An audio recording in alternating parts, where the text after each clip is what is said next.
ashike vya mwingine. Hiyo ndio kwa maana Kristo aliacha ufalme, aliacha utukufu, akashuka akachukua dhambi zetu ili sisi tusimame. Mbona sisi tunashindwa kuacha vitu juu ya Yesu? Na wakati yeye aliacha ufalme, akaacha utukufu juu yetu sisi. Na kustahili kuacha. Lakini sisi tunashindwa kuacha makazi zetu, tunashindwa kuacha vitu vyetu kwa ajili yake. Namna gani tutasema tutajidiki? Jina la Bwana libarikiwe. Sababu ya faida ya pili ya unyenyekevu. Faida ya kwanza tunasema unyenyekevu unamfanya mtu afanye miujiza na ishara nyingi. Namna nyingine, unyenyekevu unamfanya mtu atembee pamoja na Mungu.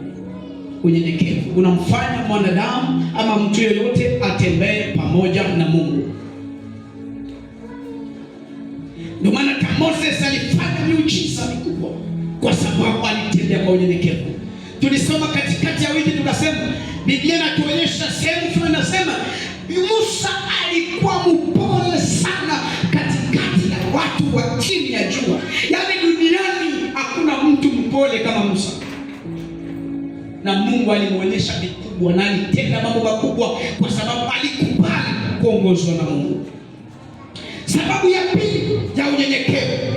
Unyenyekevu unatufanya tuwe wakubwa katika ufalme wa Mungu.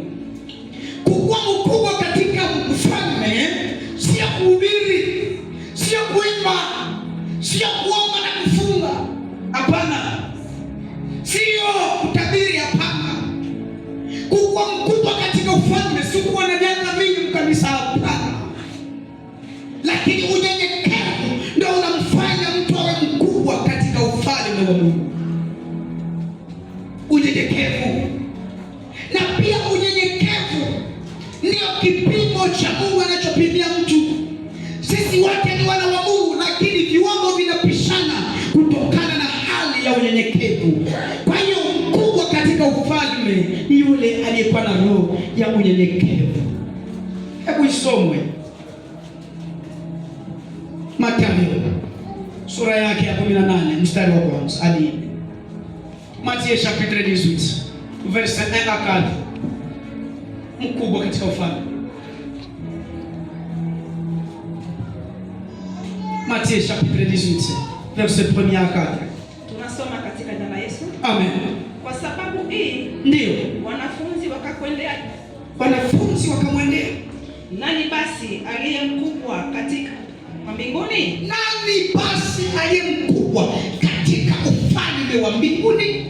Akaita mtoto mdogo mmoja, ndio akamweka katikati yao, akasema, kweli ninawaambia ninyi, kama msipogeuka na kuwa kama watoto wadogo, ndio hamtaingia mbinguni. Amen. Jina la Bwana libarikiwe. Wanafunzi wanamfuata Yesu, wanamuuliza, ni nani aliye mkubwa katika ufalme wa Mungu?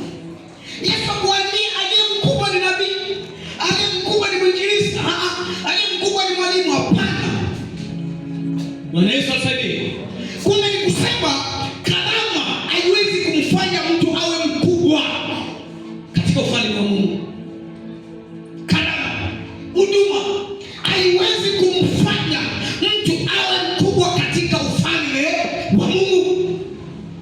Yesu anasema, amini nawaambieni, mmoja wapo asipogeuka na kuwa kama mdogo huu, acha hivi. Uko mdogo maana yake ni kujipandisha, kujishusha.